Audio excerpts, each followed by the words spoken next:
The first time Harrison Flannery laid eyes on the alien runes, he was sitting cross-legged on the cold metal floor of the Korvali research vessel, trying not to sneeze. The air filtration system was efficient, but something about the recycled alien air irritated his sinuses. He tapped his pen lightly against his notepad, ignoring the side glances from the towering violet-skinned being standing nearby. "Do your people always write with sticks?" the Korvali scientist Serex asked, its golden eyes narrowing ever so slightly. "It's not a stick," Harrison said. "It's a pen. It uses ink. You know, permanent data storage medium. Doesn't crash when you drop it." Serex blinked slowly, which Harrison had come to interpret as either confusion or disapproval, possibly both. The room was quiet save for the intermittent clicks of the holographic interface, as another Korvali researcher adjusted the display, rotating the sequence of runes floating above the central slab of black alloy. The runes shimmered a dull green, some angular, others curved like warped commas. There were over 800 of them, and not a single one repeated. Serex stepped forward, gesturing toward the hovering script. These inscriptions were found beneath the surface of Rendell Prime. The excavation site was undisturbed. Carbon readings indicate the structure is over 400,000 of your Earth years old. "Impressive," Harrison said, standing to stretch his legs. "And you've been staring at them for how long?" 17 of your Earth weeks. "We have tested electromagnetic resonance, sonic frequency patterns, light spectrum analysis, and neural interface simulation." Serex folded its long arms. "They remain unreadable. Any chance it's a dead language?" Harrison asked. "We considered that. But the complexity of the symbols suggests a structured logic, syntax, possibly even embedded code." Harrison stepped closer to the display, his gaze moving slowly across the runes. A few of them caught his eye not for what they were, but for what they weren't. "You said they were all unique." He pointed to a sequence near the bottom right. "These 5 look at the tails. The variance is only in the middle stroke."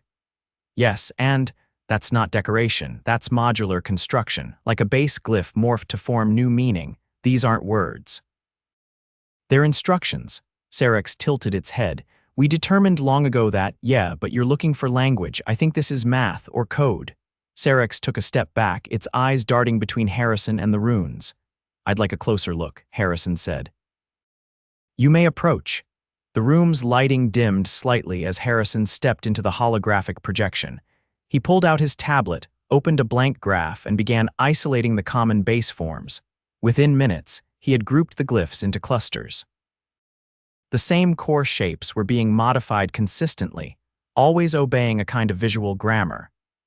"Okay," he muttered, "if this is code, then these are likely Boolean operations, and these," he pointed to 3 more glyphs, "are delimiters. No way to be sure yet, but..." He reached for the console, hesitated, then glanced at Serex. "May I? You have authorization." He manipulated the interface, rotating the runes into a linear sequence and overlaying them with his tentative groupings. The pattern wasn't perfect, but it was coherent. "These symbols aren't meant to be read like text. They're meant to be run. It's an executable script, not a message." Serex's jaw lowered slightly, not a gasp exactly, more like a silent recalibration. "We couldn't have known," Serex said. "That's kind of our thing," Harrison replied. Trial and error. He tapped a few more keys, translating his grouped symbols into binary equivalents. A few moments later, the console emitted a soft chime. "Wait." Harrison frowned. "That shouldn't." The slab below them vibrated. "Did you just..." Serex started. "I didn't run anything. I just translated." Harrison stepped back, heart thudding. "Okay, that's new." The floor panel beneath the alien slab hissed, then slowly retracted. A deep blue glow emanated from the opening, illuminating the underside of the runes. Serex turned to the other Korvali researchers. "Secure the chamber. Notify High Command." Harrison tried not to panic. "So, how bad is this?" "Unknown," Serex said. "But you may have just activated a 400,000-year-old alien device." "Yeah," Harrison whispered. "Figures." They descended into the chamber 2 hours later, after a full sweep by Korvali drones confirmed the area was safe. Harrison wore a pressurized suit just in case. The Korvali didn't take chances, especially not with ancient technology. The chamber beneath was unlike anything he'd seen. Smooth metallic walls curved upward into a dome, covered from floor to ceiling in more glyphs, some matching those from the slab above, others totally new. At the center stood a pedestal, surrounded by what looked like crystalline coils. "I didn't do this on purpose," Harrison said. Sarex was silent, scanning the glyphs with a handheld sensor. "This is a power source. Great. For what? We do not know." "Well," Harrison said, "maybe I can figure that out." He moved to the pedestal, carefully avoiding the coils. Reaching into his pack, he pulled out a high-resolution scanner and began mapping the glyphs. The base forms were there again, modified, extended, but familiar. Over the next 4 days, he worked nonstop, sleeping only in brief shifts. The Korvali provided food, though it tasted like wet chalk. On the 5th day, he sat cross-legged again, surrounded by notes, diagrams, and half-finished translations. He adjusted his glasses, scratched his head, and muttered, "Why would you design a machine that talks in logic puzzles?" Sarex entered silently. "You are exhausting yourself." "I'm close. Just need to figure out the function of the last cluster. It loops back into the primary string, which makes no sense unless—" He trailed off, eyes widening. "What is it?" Sarex asked. "It's a failsafe, a limiter." "For what?" "I think this thing generates something. Energy maybe, but the runes are a control script. And this limiter, it's a kill switch." Sarex stepped closer. "Can you disable it?" "I could," Harrison said, "but I won't, not until I know what it does." 3 more days passed. Harrison's eyes were bloodshot. His hands trembled from too much caffeine and not enough sleep, but he had it. The full script. He stood before the pedestal, exhaled slowly, and entered the final sequence. A low hum filled the chamber. The coils lit up one by one, glowing with a pale violet light. Then the pedestal pulsed. A flat projection appeared above it, showing a map, stars, planets, trajectories. "Oh my!" Harrison leaned closer. "It's a navigation system." Sarex was frozen. "These runes weren't just code," Harrison said. "They were encrypted coordinates. This isn't just a machine, it's a beacon. And now it's calling something." They stared at the projection. A red indicator pulsed near the edge of the galaxy. "What, did I wake up?" Harrison whispered. Sarex didn't answer. It didn't need to. 2 weeks later, the beacon's signal had drawn attention. Unidentified vessels were detected at the edge of Korvali space. Harrison remained on board the research vessel, under watch but not under arrest. Sarex visited daily. "You should not blame yourself," Sarex said during one of their walks through the observation deck. "I might have just pinged a civilization that went dormant for 500,000 years. That's not exactly a minor screw-up. You deciphered the runes in minutes. We spent months. I got lucky." "No," Sarex said. "You saw something we could not. That is not luck." A transmission came in the next day, audio only, a language unknown. But embedded within it were runes slightly evolved, but undeniably from the same system. Harrison was summoned to the central communication chamber. "You recognize these?" the Korvali technician asked. Harrison nodded. "They're newer, but yeah. It's the same base logic." "Can you respond?" "Maybe," Harrison said. "Give me a few hours." He sat at the console, fingers flying across the interface. It wasn't enough to just translate. He had to encode a reply in the same evolved dialect. The Korvali watched in silence as he crafted a response non-hostile, inquisitive, cautious. When he sent it, the chamber fell silent. 5 minutes later, a new wave of signals came through. This time, the vocalizations were structured. A new language, but learnable.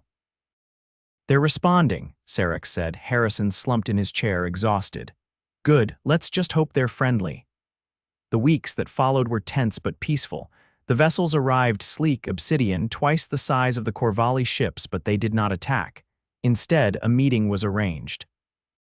Harrison was invited to attend. He stood in a room unlike any he'd seen, before beings who defied easy description. Tall, elegant, eyes like glass. They spoke in a tongue Harrison didn't know, but the runes flowed around them, projected like smoke. One of them stepped forward, gestured to the runes, then to Harrison. "You, read," it asked. Harrison nodded. The being tilted its head and uttered a single syllable, one that echoed through the room, resonated in the runes, and caused the projection to shift. More runes appeared. A new sequence. A challenge, Harrison stepped forward, scanned them, and smiled. He reached for the console and began to decode. Behind him, Sarex whispered, "He's doing it again." And he was. Harrison pressed his palm against the smooth obsidian interface. It was warm, slightly too warm, and responded with a muted ripple, like liquid glass disturbed by breath. A fresh lattice of glyphs unfolded across the air in front of him, elegant and recursive, cycling through permutations he hadn't seen before. The alien who had summoned the sequence waited in silence. It stood still as a sculpture, draped in segmented robes that shimmered with layered translucence. Its face bore no clear mouth, only slits where sound emerged and narrow slivers of light for eyes. It blinked sideways. "I'm not sure if you're testing me," Harrison muttered without looking up, "or just showing off." He adjusted his stance, crouched slightly, and tapped his pen against his thigh. The runes weren't just instructions anymore, they were conditional. They changed based on proximity, angle, even his own biometric feedback. He had to keep recalibrating as he moved. Every shift in heartbeat was triggering new branches. "I think," he said, "you've just handed me a living algorithm." The being's head tilted a few degrees. "No, I'm not flattered." "I'm exhausted," Harrison added. "And I'm about 2 hours past the point where my blood sugar starts making me hallucinate colors that don't exist." Sarek stood at the edge of the chamber, arms clasped behind its back. It had not interrupted once since the sequence began. "I need glucose, a nap, and a whiteboard the size of a wall," Harrison said. "In that order." "You are metabolically unstable," the alien said, its voice like air forced through a reed. "Welcome to humanity," Harrison replied. "We come with built-in self-destruct timers." He turned to Sarex. "I'm calling it for now. If I keep going, I'm going to start mapping these runes into sandwich ingredients." Sarex nodded once. "You will be escorted to the medbay." On the way out, one of the tall beings followed silently, matching Harrison's limping pace without comment. Its limbs moved too fluidly, like it had extra joints in places biology shouldn't allow. They reached the Korvali medical wing, an annex retrofitted to accommodate human needs after a mild diplomatic incident involving Harrison's inability to digest coral-based protein paste. The lead medic, a slate-gray Korvali named Drevon, met him at the entry with a narrow scanner. "You are operating at 63% cognitive efficiency," Drevon stated. "You have not ingested measurable calories in 13 Earth hours." "I was busy decoding an interstellar Rubik's Cube that changes shape when you think about it." "Sorry if I missed snack time. You require replenishment and rest." "Yeah, I sort of figured that when I tried to sit down and missed the chair." Drevon handed him a tube of nutrient gel with a texture somewhere between toothpaste and regret. Harrison squeezed half into his mouth and grimaced. "This tastes like boiled shoelace. You previously rated it as tolerable."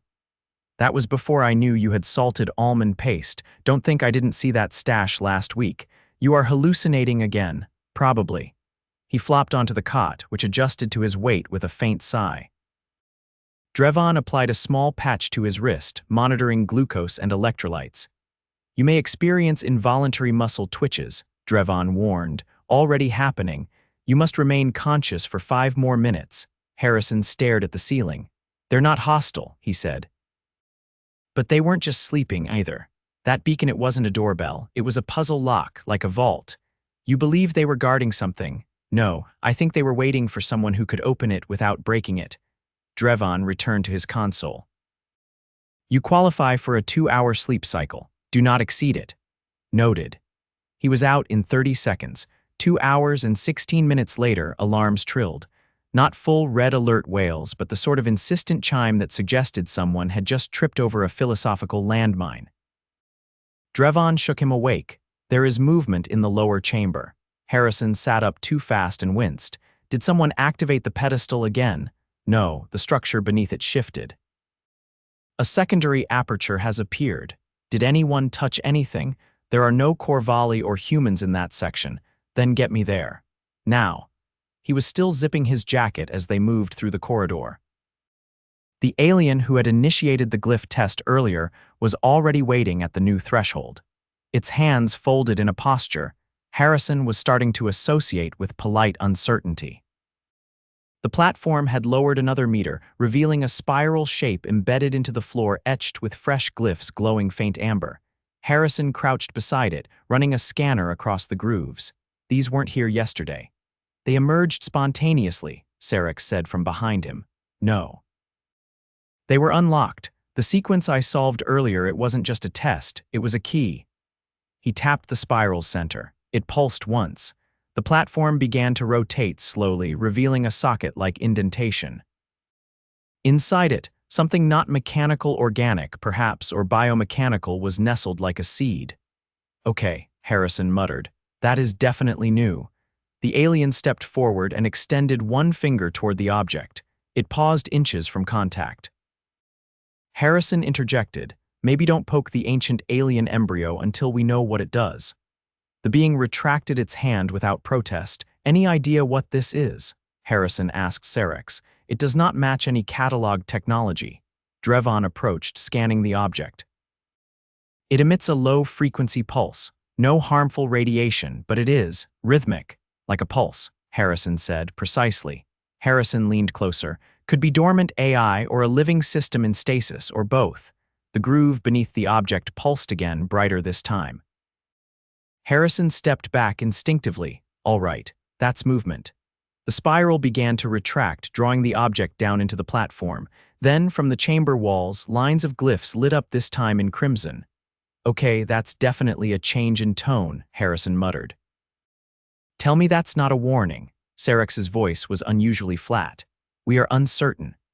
The alien who had followed him earlier turned toward Harrison and emitted a low, harmonic tone. Not words, not a command, more like a suggestion. Harrison blinked. Did it just tell me to sit? It indicated you are expected to observe. Observe what? The floor trembled gently. A panel across the chamber slid open, revealing a dark corridor descending at an angle too steep for comfort. Harrison looked at Sarek. I'm not going in there alone. You are the only one who can read it. I'm also the only one with a bad knee and a questionable immune system. Nevertheless, he sighed. Fine. But if I vanish into an ancient extra-dimensional hole, I want it on record that this was a terrible idea. Harrison stepped into the corridor. The walls shimmered faintly, and the light from behind dimmed as he descended. The air grew cooler, not cold, but heavy with something unplaceable. At the end of the slope, the passage opened into a chamber unlike the ones above. No glyphs, no projections, just a smooth, circular room with a single object in the center, a sphere, suspended in midair. It rotated slowly, without visible mechanism. As he approached, it changed hue, shifting from silver to deep blue, then green. It pulsed once as he reached out, then stopped. Harrison hesitated. The sphere emitted a whisper, not sound, not language, more like the idea of a question. He didn't know how, but he understood. Yes, he said. I opened the lock. The sphere brightened. Now what? He asked. It split open. Inside there was no machinery, no light, just a memory, his own, projected in impossible clarity. His childhood bedroom, a clock ticking, the smell of old books. He staggered back, breath caught. The sphere spoke again, not in words, but in layers of memory not his own. Images, feelings. A civilization watching stars collapse, a choice made in silence. A vault sealed not to hide something, but to preserve a question. He stumbled out of the corridor an hour later. Sarek was waiting. What did you see? Something old, Harrison said, eyes unfocused, and something unfinished. The alien stepped forward. You were meant to see it, it said. Why me? Because your mind is unfinished, too.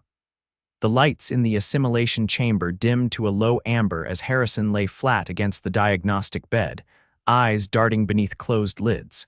A Korvali neural monitor, a wide crescent of pale material, rested across his forehead. It wasn't invasive, just highly curious. Dream state stabilizing, Drevon announced, checking the readout for any anomalies. Lucidity threshold holding. I'm not asleep, Harrison said, squinting into the ceiling, just trying not to vomit. You experienced cognitive echo. Your brain responded to abstract memory constructs with residual sensory feedback. That is to be expected. I saw my old bedroom. I could smell my 6th grade science fair poster. You're telling me that's expected? Your mind is compensating for stimuli it cannot categorize. You are translating ancient alien memory architecture into personal cues. We theorize it is a form of compatibility testing. Well, I'd prefer they test someone else. They selected you. I didn't volunteer. You approached the sphere. That was sufficient. The alien from the chamber stood silently near the threshold, its attention fixed on Harrison. Its torso emitted a soft oscillation, like a quiet chime submerged in water. Harrison had come to think of it as breathing, though he couldn't be sure it was even alive in the way he understood the term. "What's it doing?" Harrison asked without turning his head, monitoring your neural stability through ambient resonance. "It has not moved in 2 hours. That's comforting. Nothing like being watched by a sentient tuning fork. You are no longer exhibiting involuntary tremors," Drevon noted, removing the neural band. "Your blood chemistry is approaching baseline. However, your hippocampal activity remains elevated. I've been decoding recursive alien math riddles that trigger psychic projections. Of course, my hippocampus is hyper. It's probably planning a mutiny. You are cleared to sit." Harrison swung his legs off the bed and took a moment to steady himself. His joints felt like they'd been replaced with thrift store versions. Still, the dizziness was gone. He looked at the alien. "If that thing projects one more childhood memory, I'm going to start charging royalties." The alien blinked with its entire face and stepped closer, activating a small projection between them. This time there were no glyphs, no floating equations, just an image, a planet, not Earth, not Korvali. Dark, ringed with luminous debris, its surface veined with glowing lines like scars across obsidian. "Where is that?" Harrison asked. Sarex entered from the corridor, its posture more upright than usual. "That planet does not exist in any known chart. We believe it is theoretical an origin vector, perhaps. You mean it's where they came from, perhaps, or where they intend to return. Return implies they left. The beacon may have been a recall signal or an invitation. I thought we already invited them." "No, you opened the vault." "That was your invitation." Harrison stepped off the bed and approached the projection. The glowing lines on the planet's surface pulsed slowly, as if syncing with breath. "Why show me this now?" The alien raised one arm and a new image appeared. The same planet, but fractured, its surface cracked like dried clay. A sequence of glyphs hovered beside it, looping slowly. Harrison narrowed his eyes. "That's not language, that's a countdown." Sarex nodded. "We believe it is temporal, a fixed interval. Until what? We do not know." Drevon pressed 2 fingers to a sensor. "The countdown began the moment you completed the sequence in the upper chamber. So I didn't just open a door. I started a clock." "Correct." Harrison exhaled through his nose. "Great." The alien turned away from the projection and began walking down the corridor without prompting. After a moment's hesitation, Harrison followed. Sarex and Drevon exchanged a glance but did not stop him. They passed through several curved halls, each lined with embedded lights that shifted hue as they walked. The alien led him to a chamber he hadn't seen before, smaller, circular, with a flat platform in the center. No projections, no runes, just the soft hum of dormant energy. The alien gestured toward the platform. "You want me to stand on that?" It tilted its head once. "Do I look like I have a death wish?" The lights in the room dimmed slightly. The platform remained inert. Harrison sighed. "Fine. But if this thing vaporizes me, I want it on record that I was peer-pressured by a glow in the dark xylophone." He stepped onto the platform. Nothing happened. Then, slowly, the room vanished, not in a dramatic swirl of particles, but in a quiet folding of perception. One moment he was surrounded by alloy and silence. The next, he stood in a wide, open field beneath a night sky filled with unfamiliar stars. No breeze, no temperature, no sound. It wasn't real, he knew that, but it was complete. A voice, not a sound, but a knowing, greeted him, not in words. In understanding, it asked him a single thing. "Are you ready to see?" He didn't answer. He just looked up. The stars shifted. Lines connected them, forming constellations that pulsed in rhythm. Then the field beneath him collapsed into symbols, each one forming a strand in a vast, spiraling equation that wrapped around the horizon. It was beautiful, but it wasn't meant to impress. It was information, a message, and as he watched, he understood the runes were not instructions. They were records. The beacon hadn't called something to them. It had called something home. The vault wasn't a prison. It was a black box. He blinked and the field was gone. He stumbled off the platform and fell to one knee. The alien caught him before he hit the floor. For the first time, Harrison realized it was warm, not cold like alloy or glass, but like something alive. Sarex entered, eyes wide. "What did you see?" "They didn't want to return," Harrison said, voice hoarse. "They wanted to be remembered." Drevon stepped forward. "Then the countdown isn't a trigger, it's a decay timer. That planet, it's disintegrating.